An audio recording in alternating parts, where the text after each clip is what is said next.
Welcome to From Our Father's Heart for October 12th. Inroads.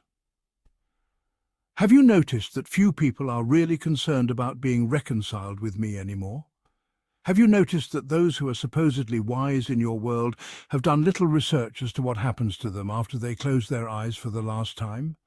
Do you see the inroads that the enemy has made into the minds of fools? People are joyously rushing to the gates of hell. My concern is that few of you are attempting to stop them. People are flaunting their foolish doctrines, and my preachers are raising money for their ministry institutions. They are dragging the name of my son in the mud, and few are responding as his advocates. The enemy is insidious in his efforts to deceive, and most of you feel you are doing enough. What if you, with a little more effort, could bring one more soul to see? Don't you really care if that person perishes? Jesus did, enough to die for him. I care. Romans 1:28, NI 5. Furthermore, since they did not think it worthwhile to retain the knowledge of God, he gave them over to a depraved mind to do what ought not to be done. Romans 7:21 through 23, NI 4. So I find this law at work. When I want to do good, evil is right there with me.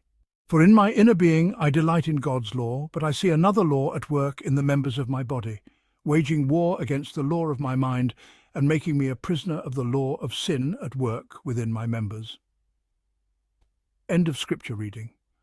The verses above convict me of how alive my flesh really is. Most of us really do think of ourselves more than we think of Him. It's time for each of us to look around and discover, possibly for the very first time since we gave our lives to the Lord, what our priorities really are and do something about them. We need to make some changes. God hasn't lost his edge.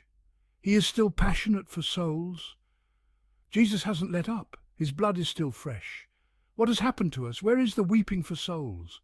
Where is the passion for the work of God? How far behind our own needs and works have we placed the work of God? Forgive my selfishness, Lord. The Lord bless you and keep you. The Lord make his face shine upon you and be gracious to you. The Lord lift up his countenance upon you and give you peace.